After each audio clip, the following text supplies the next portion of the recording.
নমস্কাৰ মই মোৰ সকলো জ্যোতিষ অনুৰাগীক মোৰ ফালৰ পৰা সম্ভাষণ জনাইছোঁ।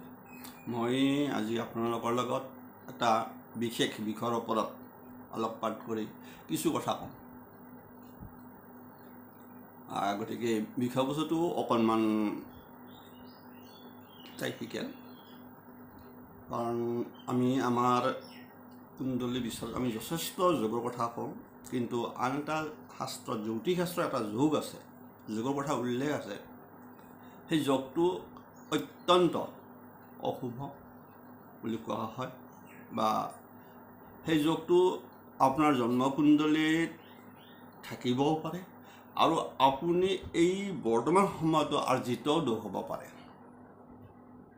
প্ৰশ্নটো ৰাতি থাকি গ'ল, আপোনাৰ কুণ্ডলীতো থাকিব পাৰে, আৰু আনফালে আপুনি এই জীৱনতো আৰ্জিত দোষ হ'ব পাৰে। সেইটো হ'ল পিতৃদোষ বা পিতৃদোষ বুলি কোৱা। গতিকে এই যোগটো মুখ্যতঃ কোৱা আছে যে আপোনাৰ যদি পূৰ্বপুৰুষে কিবা এটা বেয়া কাম কৰি গৈছে, হয়তো তাৰ কাৰণে তাৰ ফল হয়তো এই জন্মত আপুনিও ভুগিব লগা হ'ব পাৰে। যেনেকৈ আপুনি আপোনাৰ পূৰ্বপুৰুষৰ সম্পত্তি ভোগ কৰি আছে, আপোনালোকে আছে, আৰু কিছুমান এনেকুৱা পৰিয়াল আছে যাৰ ঘৰত আপোনাৰ যদি বিচাৰে 4 পুৰুষ আগৰ বিষয় বস্তু সিহঁতৰ জমা আছে। কিছুমান বস্তু এইটো হ'ল পূৰ্বপুৰুষৰ উত্তৰাধিকাৰী সূত্ৰে পোৱা সূত্ৰ। ঠিকদৰে যেনেকৈ আপোনালোকে পাইছে, হয়তো আপুনি যিখিনি মাটি আছে সেইখিনি আপোনাৰ 3 পুৰুষৰ আগৰো হ'ব পাৰে বা 4 পুৰুষৰো আগৰ হ'ব পাৰে, সেইটো আপুনি ভোগ কৰি আছে। ঠিক সেইদৰে আগৰ জন্মত কোনোবা এজনৰ যদি পিতৃদোষ এনেকুৱা যে আগৰ জন্মত কোনোবা পূৰ্বপুৰুষে কিবা এটা কাৰণত কিবা ভুলৰ ফল প্ৰাচিত্যটো আপোনাৰ তাত পৰি আছে, সেইটো যিটো আমি কওঁ যে পিতৃদোষ বা পিতৃদোষ। গতিকে বৰ বেছি আমি নাচাওঁ। একচুৱেলি মোক এই বিষয়ে আগতে কোনোবা এজনে সুধিছিল, কোনোবা অনুৰাগীয়ে মোক আগতে সুধিছিল যে ছাৰ পিতৃদোষ কি? মই কৈছিলোঁ যে কেতিয়াবা মই কৈ দিম, আজি মই ক'বলৈ কোৱাৰ অৰ্থই হ'ল, মুখ্য কথা মই এটা টেলিফোনিক কলৰ ওপৰত ভিত্তি কৰি বিষয়বস্তুটো চিন্তা কৰিলোঁ আজি। কাৰণ মোৰ এজন অনুৰাগীয়ে যোৱাকালি মোক সুধিছিল, কৈছিল কিছু কথা। কাৰণ তেতিয়া মই এজন মহিলা, গতিকে মই কৈছোঁ যে আপুনি যেতিয়া যিখিনি কথা কৈছে গোটেইখিনি শুনাৰ পিছত মই এটা কথাই কৈছোঁ যে আপোনালোকৰ মোৰ ধাৰণা হৈছে যে আপোনালোক পিতৃদোষত অভিযুক্ত হৈ আছে বা পীড়িত হৈ আছে। যাক আপোনাৰ দোষী বা পীড়িত হ'ব পাৰে, আৰু সেইটো আপুনি নকৰিব পাৰে, আপোনাৰ 3 পুৰুষৰ আগৰ ফলো আপুনি ভোগ কৰিব। এইটোতে ডাঙৰ কথা, আপোনাৰ মুখ্য কথাটো হ'ল পিতৃদোষটো। আৰু এই জন্মৰ হ'ল কি, যদি কোনোবা মাক বাপাকক যদি উপমানিত কৰি থাকে কথাই কথাই, হয়তো সেনেকৈ বা চোৱা চিতা নকৰিলে, তেতিয়া হয়তো মনৰ ক্ষোভত যদি পিতৃয়ে হওক বা মাতৃয়ে যদি অভিশাপ দিয়ে, তাৰ ফলো আপুনি এই জন্মত ভোগ কৰিব পাৰে। এইটো উল্লেখ আছে যে আপুনি আগৰ আপোনাৰ 5 পুৰুষ বা 6 পুৰুষে লৰটোও হ'ব পাৰে, দোষটোৰ কাৰণেও আমি ভোগ কৰিব লগা হ'ব পাৰে, প্ৰাচিত্য কৰিব লগা হ'ব পাৰে। আনফালে আপোনাৰ এই জন্মতো পিতৃ মাতৃৰ প্ৰতি কৰা অৱজ্ঞায়ো আপোনাৰ কাৰণে পিতৃদোষত আপুনি অভিযুক্ত হৈ থাকিব পাৰে। মুখ্য কথা আছে তাতে। কিন্তু কথা হ'ল এই যোগটো অত্যন্ত বেয়া বুলি এইকাৰণেই কোৱা হৈছে, আৰু আপুনি এই যোগটোৰ কিছুমান লক্ষণৰ ওপৰতহে ক'ব পাৰি। কুণ্ডলীতো আছে, কুণ্ডলীত কিছুমান বস্তু আছে, নকওঁ মই, এতিয়া আজি দীঘলীয়া নকৰোঁ, আছে, তাতেও আছে যে আপোনাৰ এনেকুৱা হ'লে অমুকৰ লগত থাকিলে, বা আপোনাৰ যদি শনি সপ্তম ৰবি থাকে, বা ৰাহু বা চন্দ্ৰ যদি কেতিয়াবা থাকি যায়, এনেকুৱা ক্ষেত্ৰতো আপোনাৰ হ'ব পাৰে। কিন্তু আপুনি নিৰ্দিষ্ট কৰিব নোৱাৰে, কিন্তু নিৰ্দিষ্ট কৰিব পাৰে যে আপোনাৰ পিতৃদোষ বা পিতৃদোষত আপুনি যে পীড়িত হৈ আছে ক'ব পৰা যায় কিছুমান বাস্তৱ ভিত্তিৰ ওপৰত। তাৰে কেইটামান কথা আমি কৈ দিছোঁ। যদি কোনোবা পৰিয়াল যদি এই পিতৃদোষ বা পিতৃদোষৰ ওপৰত পীড়িত হৈ আছে, সেইসকল জাতক জাতিকাসকলে ঘৰত যিমানেই ইনকাম নকৰক টকা পইচা, কোনো পৰ্যায়ে সেই পৰিয়ালটোত অভাৱ নুগুচে। সেইটো হ'ল সাংঘাতিক কথা। আপুনি লাখ টকা ইনকাম কৰিলেও আপোনাৰ লাখ টকা কৰিছে, কিন্তু আপোনাৰ 2 লাখ টকা ধাৰে গুচি যাব। অথচ কিছুমান পৰিয়াল আছে মানে আপোনাৰ 200 টকা ইনকাম কৰিও সুন্দৰভাৱে চলি আছে, কোনো একো নাই, অশান্তি নাই। আৰু কিছুমানে লাখ টকা ইনকাম কৰিও হাতত প্ৰয়োজনীয় বোধে পইচা নাথাকে। অৰ্থাৎ ক'ৰ পইচা ক'ত যায় আপুনি কিন্তু গম নাপাব। তাৰমানে অভাৱ অনাটন চলি থাকিব। দ্বিতীয় কথা, সেই পৰিয়ালটোৰ মাজত কাৰো প্ৰতি কাৰো সদ্ভাৱ নাথাকিব। যেতিয়া দেখিব যে বহুত কিবা কানি কৰিলে, আপোনালোকে ভাবিলে যে অমুকৰ দশা তমুকৰ দশা, আমি যি দশাৰ কথা কওঁ, আৰু কিছুমান যৌতিক প্ৰতিকাৰ কৰি যেতিয়া আপুনি তাত পাৰ নাপাব, আপুনি ঘৰত পিন্ধিব পাৰিব নাই। আপুনি আনকি কোৱা আছে, আপুনি হনুমান চালিচা পাঠ কৰে, আমি কওঁ যে হনুমান চালিচা পাঠ কৰক, আপোনালোকৰ হয়তো অভাৱ অনাটন গুচিব। কিন্তু সেই যদি পিতৃদোষত বা পিতৃদোষত যিটো যুক্ত হৈ থাকিব, সেই জাতকৰ এই হনুমান চালিচাও কাম নকৰা বুলি কয়। এতিয়া কথাটো গম পালে কেছটো। আনফালে আন এটা কথা আছে যে সেই ঘৰত উপযুক্ত ছোৱালী বিয়া দিব লগা হ'লে বয়সত, উপযুক্ত বয়সতো বিয়া সম্ভৱ নহয়, বাৰে বাৰে বিয়া ভাঙি যাব। তাৰ এনেকৈহে গম পাব কিছুমান ফল যে কি হৈ আছে। উপযুক্ত বয়সত ল'ৰা বিয়া পাতিব লাগে, বিয়া নহয়, বিয়া বাৰ বাৰ ভাঙি যাই থাকিব পাৰে। গতিকে কৈছে যে উপযুক্ত, আপোনাৰ ঘৰৰ উপযুক্ত ল'ৰা আছে, উচ্চ শিক্ষিত, কিন্তু সি চাকৰি এটাৰ কাৰণে হাবাথুৰি খাই আছে। কিন্তু তাতকৈ কম বুদ্ধিমান ল'ৰাও চৰকাৰী চাকৰি কৰি সুন্দৰভাৱে চলি আছে। আপোনাৰ ল'ৰা বা ছোৱালীয়ে তাৰ পৰা বঞ্চিত হৈ আছে অলপৰ কাৰণে। এইগিলা কিন্তু ইয়াৰ এটা ছাইড এফেক্ট বুলি কোৱা আছে। আপোনালোকক কৈ দিছোঁ যে কিছুমান ছাইড এফেক্ট, য'ত গ্ৰহৰত্ন কাম কৰা নাই, আপোনাৰ কিছু নীতি নিয়মৰ কাম কৰা নাই। য'ত মই ক'লোঁ এই যি হনুমান চালিচা, মন্দিৰত যোৱা বা শনিৰ তাতে যোৱা, তথাপিও কোনো ফল নোপোৱা বুলি কয়, এই পিতৃদোষৰ ফল এইবিলাক বুলি এটা শাস্ত্ৰত কোৱা আছে। তাৰ বাহিৰেও আৰু কোৱা আছে কি, যদি আপোনাৰ পৰিয়ালত যদি পিতৃদোষত পীড়িত হৈ আছে, তেনেহ'লে সেই তাত যিকোনো মানুহে আপোনালোকৰ তাত ঘৰত যাবলৈ সংকোচ কৰিব। কিয় সংকোচ কৰে ক'ব নোৱাৰি। এই কথা এটা আছে, অমুকৰ তাতে যাওঁ, অমুকৰ তাতে যাই পেলাই অমুকক অলপমান লগ ধৰিয়া, কোনোবা এটা ক'লে আপুনি সেই কৈছে মই নাযাওঁ তাহাৰ তাতে, ভাল নালাগে। এই যে ভাল নলগা শব্দটো, এই পীড়িত ব্যক্তি পৰিয়াল এইবিলাক। আপোনালোকক ক'লোঁ টকা পইচাৰ ক্ষেত্ৰত কৈছোঁ, লাখ টকা ইনকাম কৰিলেও কোনোদিনে আপোনাৰ নহ'ব। হাতত জমা জাৰি সমস্যা, যিকোনো সমস্যা, এটা সমস্যা সমাধান কৰি উঠিলে আন এটা সমস্যা লগ দিব বাৰে বাৰে। উপযুক্ত সন্তানে চাকৰিৰ ক্ষেত্ৰত বাৰে বাৰে বাধা, বিবাহিত ছোৱালী বিয়া ভাঙি যোৱা, বয়স উপযুক্ত ল'ৰা বিয়াৰ সময়ত বিয়া নোহোৱা, আপোনাৰ পৰিয়ালত এটা সদায় অশান্তি বাতাৱৰণ চলি থকা, এই সকলোবিলাক আমাক কোৱা হৈছে যে এইবিলাক একোটা পিতৃদোষৰ পীড়িত দোষ। অৰ্থাৎ এই দোষ থকাৰ পৰিয়ালটোৱে কোনো দিনে মানে দৰিদ্ৰতাৰ মাজেদি সময় কটাব লগা হয়, অশান্তি দৰিদ্ৰৰ মাজতে সমস্যাৰ মাজেদি জৰ্জৰিত হ'ব লগা হয়,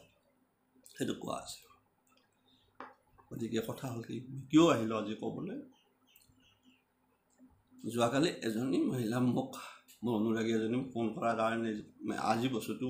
ক'লোঁ। আগতো এজনে মোক সুধিছিল ছাৰ পিতৃদোষৰ বিষয়ে অলপ ক'বচোন বুলি, সেইকাৰণে ক'লোঁ। কাৰণ কালি যিজনী মহিলাই মোক কিছুমান কথা ক'লে, তেতিয়া মই এটা কথাই ক'লোঁ যে আপোনাৰ লোকে যিমান যি নকওক আপোনালোক এনেকুৱা কণ্ডিশ্যনত পীড়িত হৈ আছে, যাৰ ফলত আনকি এনেকুৱা হৈ যায় গধূলি চাকি বন্তি জ্বলোৱাৰ সময়তো বোলে অশান্তি পায়। এইটো কিবা সাংঘাতিক কথা, কিবা এটা অশান্তি মানে মানসিকভাৱে অশান্তি পায়। চাকি বন্তি য'ত জ্বলোৱাৰ সময়তো যদি মানসিক অশান্তি কিবা এটা এইটো বৰ সাংঘাতিক কথা। ঘৰত হনুমান চালিচা পঢ়ে, কৈছে যে হনুমান চালিচা পঢ়িও কিন্তু তাৰ ফলত একো নাই। ৰাতি টোপনিত ভালকৈ শুব নোৱাৰে, অশান্তি। চিন্তা কৰি চাব, তাতো অশান্তি। কিবা এটা বস্তু হয়তো গাত ধৰি টানে বা গাৰ ওপৰত হেঁচা মাৰি ধৰা, চব কথা গেলা কিমানখিনি হৈ আছে মই কৈছোঁ দেখোন। আৰু আনফালে মই ক'লোঁ যে সেই পৰিৱেশটো এনেকুৱা হৈ থাকে যে আনেও আপোনালোকৰ ঘৰত বহি কথা নাপায়, পাতিব টান পায়। মানে যদি আপোনালোকৰ সেই যাৰ ঘৰত এই পিতৃদোষত পীড়িত থকা পৰিয়ালত কি হয়, আনকি আনে তাত বৰ বেছি সময় কথা পাতি থাকিব টান পায়। তাৰপৰা উঠি আহোঁকৈ বা এটা সময় মই যাওঁ আপোনালোকৰ তাতে পৰা, তাৰমানে কিবা এটা পৰিৱেশ সিমান শুভজনক নহয়। আৰু মানুহবিলাকৰ কথা বতৰাও ঠিক নহয় থাকে, যিখিনি নক'বলগীয়া কথা কৈ যাওঁ সেনেকুৱা কথা। মুখ্য কথা এই যে পিতৃদোষ যিটো ক'লোঁ যে সেইটো আপোনাৰ কৈছে যে আপোনাৰ কুণ্ডলীগতও থাকিব পাৰে, আৰু সেইটো আপোনাৰ মূল কাৰণটো আপোনাৰ পূৰ্বপুৰুষৰ কিবা এটা কাৰণে পোৱা দোষত ফল আপুনি ভোগ কৰিব লগা। আমি যি কওঁ যে তই এই কাম কথা তোৰ নাতি পুতিক লাগি খেদিব, আমাৰ বিশ্বাস আজিও আছে যে সি ইমান বেয়া কাম কৰি আছে না, তাৰ এই ফল তাৰ নাতি পুতি ভোগ কৰিব লাগিব একদিন, কওঁনে নকওঁ? সেইটোৱে অভিশাপ, সেইটোৱে আপোনাৰ ফল। এই যি কৈছিলোঁ যে ই বহুত কষ্টিটো দেখা যাব, কাক কিমান ঠগাই কৰিছে, কিন্তু এটা সময়ত তাৰ এই ফল, তাৰ ইয়াৰ পৰিণাম তাৰ নাতি পুতি ভোগ কৰিব লাগে। এই যি নাতি পুতি ভোগ কৰিব লগা কথাটোৱে আহি গ'ল। সেইটোৱে হ'ল এতিয়াৰ বৰ্তমান জ্যোতিষশাস্ত্ৰৰ মতে পিতৃদোষ বা পিতৃদোষ, গম পালে। আৰু আনফালে কৈছে কি যে এই পিতৃদোষ আপুনি বৰ্তমান সময়তো যোগ হ'ব পাৰে, আপোনাৰ যোগ হৈ যাব পাৰে যদি আপুনি নিজৰ পিতৃ মাতৃক অৱজ্ঞা কৰে। সেইকাৰণে কয় যে আপোনাৰ পিতৃ মাতৃৰ আশীৰ্বাদ ল'ব লাগে, শিকিব লাগে। অকল নিজক চালে নহয়, যে আপোনালোকক কৈ থৈ দিছোঁ ইয়াৰ ফল সকলোৱে আপুনি ভোগ নকৰে, আপোনাৰ ল'ৰাই কৰিব, আপোনাৰ ল'ৰাই নকৰে আপোনাৰ নাতি কৰিব। আপুনি পৰা এই অৱজ্ঞা চক যদি আপোনাৰ পিতৃ মাতৃৰ মৃত্যুৰ আগমুহূৰ্তত এই বৰ্তমান সময়তো যদি আপোনাক যদি কৈ যায়, অভিশাপ দি যায়, কাৰণ পিতৃ মাতৃয়ে সহজতে কাকো সন্তানক অভিশাপ নিদিয়ে। যদি অভিশাপ দিব লগা হয় মানে কিমান আপোনাৰ যন্ত্ৰণা খাব, যন্ত্ৰণা খাই দিব লাগিব। সেই যন্ত্ৰণাৰ ফল কিন্তু আপুনি এই জন্মতো হ'ব পাৰে, পিতৃ বা মাতৃৰ মৃত্যুৰ পিছত, অথবা আপোনাৰ সন্তানে হ'ব পাৰে ভোগ কৰিব লগা হ'ব। মুখ্য কথা এই যে ক'লোঁ দোষৰ কথা, এই দোষটো প্ৰতিকাৰৰ উপায়টো বৰ্তমান মই কৈ দিছোঁ।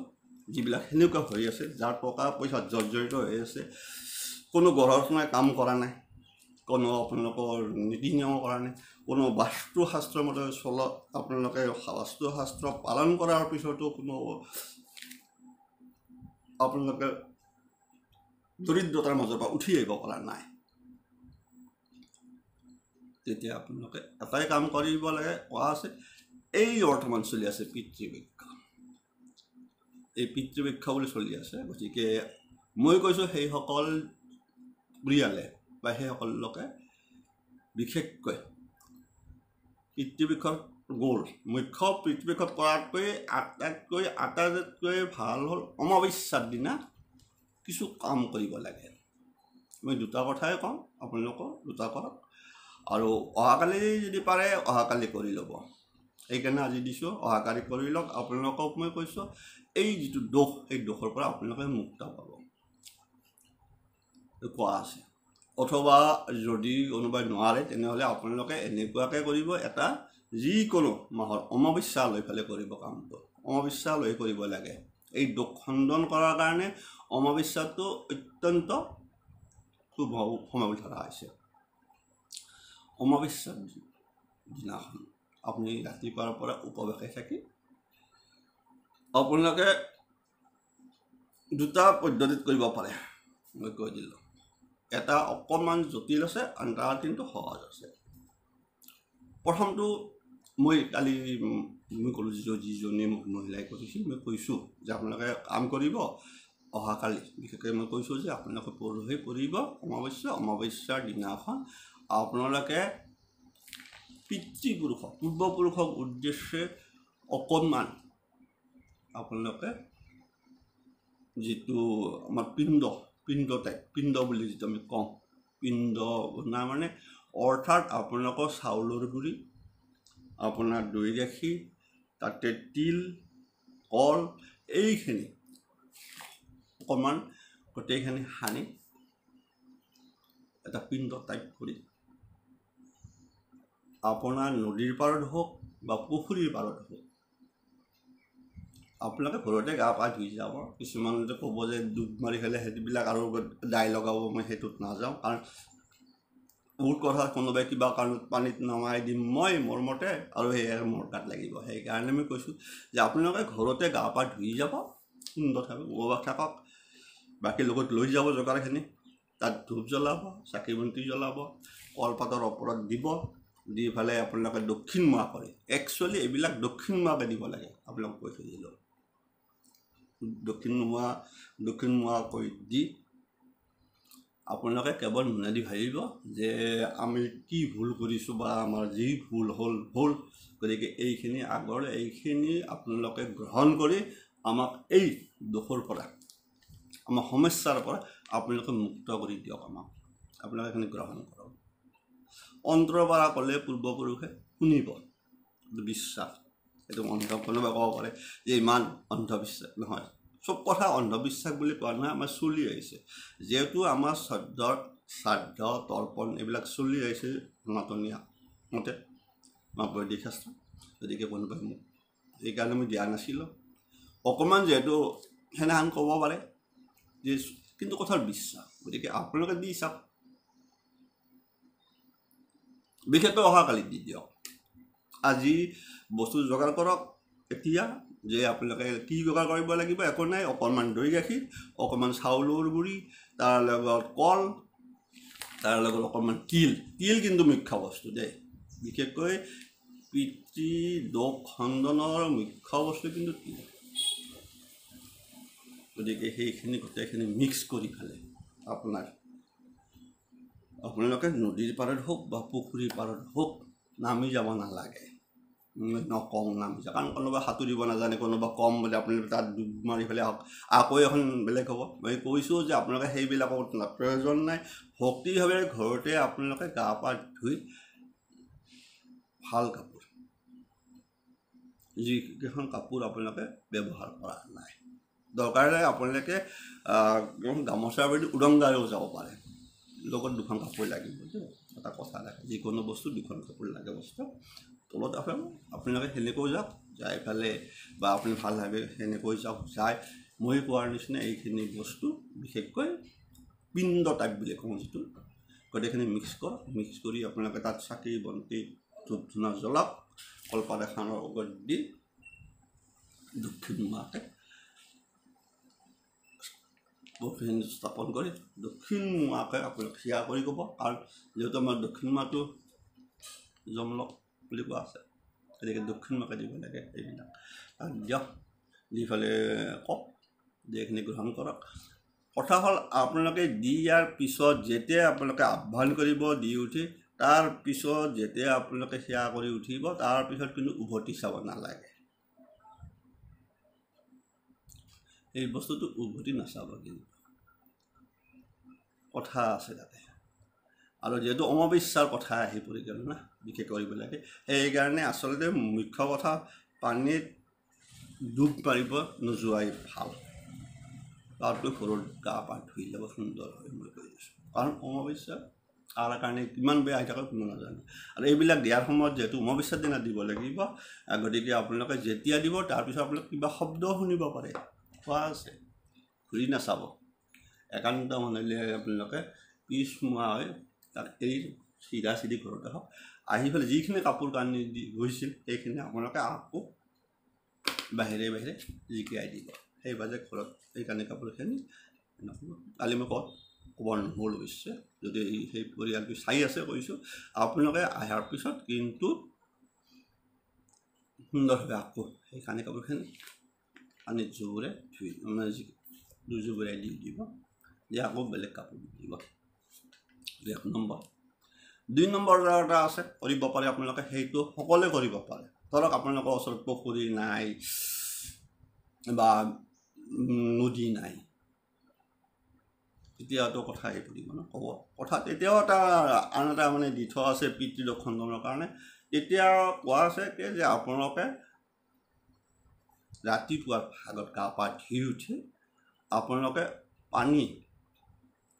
কিবা এটা পাত্ৰত পানী অলপ লৈ যাব তাত পানীত আপোনালোকে চন্দন দিব অকণমান চন্দন বগা চন্দনৰ গুড়াই হওক বা ঘৰত যদি চন্দন পাব গুড়া কিনিব পাৰে 10 টকাত আজি সংগ্ৰহ কৰি ল'ব নহ'লে কালি ৰাতিপুৱা কৰি ল'ব একো নাই আজি মই কৈছোঁ কাৰণে কালি ৰাতিপুৱা ভাগতো সংগ্ৰহ কৰিব পাৰে সেইটো আৰু সহজ তাত অকণমান আপোনাৰ কিন্তু তিল লাগিব অকণমান তিলটো মুখ্য সেই পানীখিনিতো কিন্তু আপোনালোকৰ চন্দনৰ গুড়ি আৰু তিল মিক্স কৰি পেলাই আপোনালোকে যিকোনো গছত দিব পাৰে বিশেষকৈ আহঁত গছত দিব পাৰিলে ভাল সেই সময়তে কিন্তু দক্ষিণ মুৱাকে আপোনালোকে থিয়াই দিব দক্ষিণ চাইড চাইফালে দিব বস্তুটো পূৰ্বপুৰুষক দিয়া বস্তুটো দক্ষিণত দেখি দিব লাগে গতিকে আপোনালোকে সেইদৰে কৰিব পাৰে সেই পানী যিখিনি পানী লৈ গ'ল পাত্ৰত এই পানীখিনি তাত আপোনালোকে চন্দনৰ গুড়ি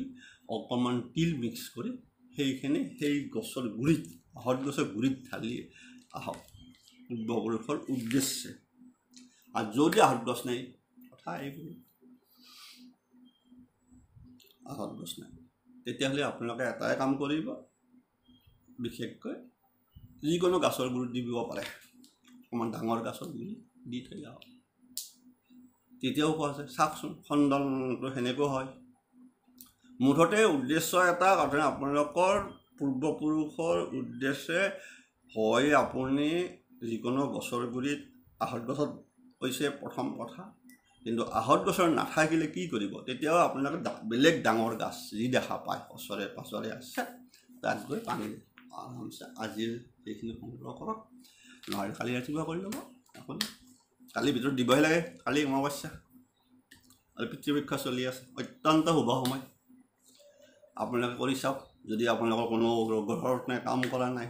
যদি কোনো বস্তুৱেই কাম কৰা নাই অনুমান চালি চাওক ঘৰৰ দৰিদ্ৰতা নাশ কৰিব পৰা নাই আপোনালোক পিতৃদোষত পীড়িত পৰিয়াল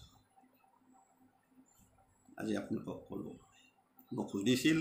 বহুদিন আগতে কৈছিলে এজন মানুহে সুধিছিল যে ছাৰ পিতৃদোষ বস্তুটো কেনেকৈ আৰু এইটো ক'লোঁ নিৰ্দিষ্ট নাই আৰু আছে বহুত কৈছে অমুক হ'ল পিতৃদোষ সেইটো নহ'বও পাৰে কাৰণ প্ৰায় গুণত দেখা যায় যে আপোনাৰ ৰাহু আৰু ৰবি একেলগে থকা বহুত কুণ্ডলীত দেখা যায় বহুত কুণ্ডলীত দেখা যায় অসমৰ সপ্তমত শনি ৰবিয়ে বহি থকাটো ৰবি পিতৃকাৰক গ্ৰহ গতিকে ৰবিৰ লগত সম্পৰ্কিত হৈ থাকে গতিকে বহুত আপুনি কেনেকৈ ক'ব এনেকুৱাতো বহুতৰে আছে কিন্তু কোৱা যায় যে কেতিয়াও গম পোৱা যায় যেতিয়া আপোনালোকৰ ঘৰখনত বহুত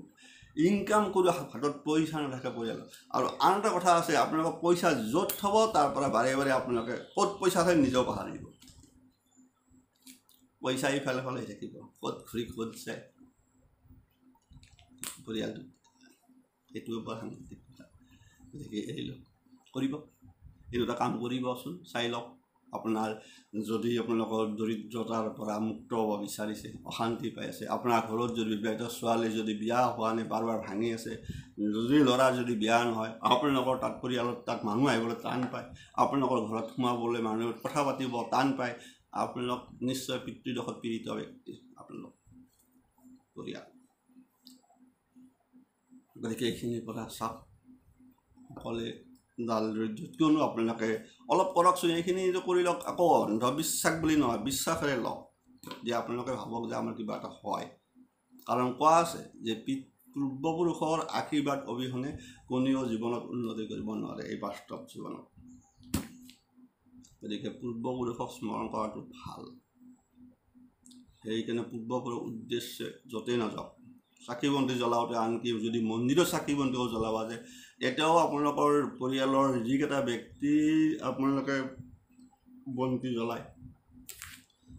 আৰু এগছি এক্সট্ৰা জ্বলাব লাগে বহুতে নাজানে আপোনালোকৰ লগত সেই গছি আপোনালোকৰ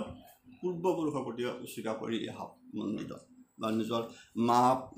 মৃত মা দেউতাৰ উদ্দেশ্য আপোনালোকে দি থৈ আহক মা দেউতাৰ কাৰণে এশৰ বন্তি দিলেও হ'ব আপোনালোকৰ 5টা পৰা 5 দিলে আৰু 1 দিয়ক 10 টকাৰ কাৰণে আপোনালোকে কিয় পূৰ্বপুৰুষ স্মৰণ কৰি লৈ নাহে আপোনালোকে কৰি আহক একো নাই দিছোঁ সকলোৰে মংগল হওক এই কথাটো ক'লোঁ পিতৃখণ্ডন কেনেকৈ কৰিব পাৰে 2 প্ৰকাৰত আপোনালোকৰ খৰচ যদি আপোনাৰ পুখুৰী নাই যদি নদী নাই তেনেহ'লে আপোনালোকে কাম কৰক আপোনালোকে কোনোবা পাত্ৰ এটাত পানী লৈ পানীত আপোনালোকে অকণমান চন্দনৰ গুড়ি লওক দিয়ক অলপমান তিল দিয়ক তিল লাগিব পূৰ্বপুৰুষৰ উদ্দেশ্যে যেতিয়া দিব মৃতসকলৰ উদ্দেশ্যে তিল 1 নম্বৰ বস্তু আৰু যিদৰে যদি আমি পুখুৰীৰ পৰা যেতিয়া মই কৈছোঁ যিখিনি পিণ্ডৰ কথা ক'লোঁ তাতো এইখিনি তিল লাগিব সংগ্ৰহ কৰি ল'ব কাৰোবাৰ তাতে পাব বোলে মোক এবাৰ সুধি ল'ব দি নাই দোকানত আপোনালোকে পাবই তিল আজিও যাওক যিবিলাকত য'ত পূজা সামগ্ৰী বিক্ৰী কৰে তাত অকণমান লৈ আহক 50 গ্ৰাম আজি নাপায় কালি ৰাতিপুৱা যাওক ৰাতিপুৱা আগত পাব কালি কৰিওক কামটো কালি কৰক কিন্তু উপবাসে থাকি কৰক কামখিনি কিন্তু এৰিছোঁ সকলোৰে মংগল হওক ভালে থাকক কুশলে থাকক আজিলৈ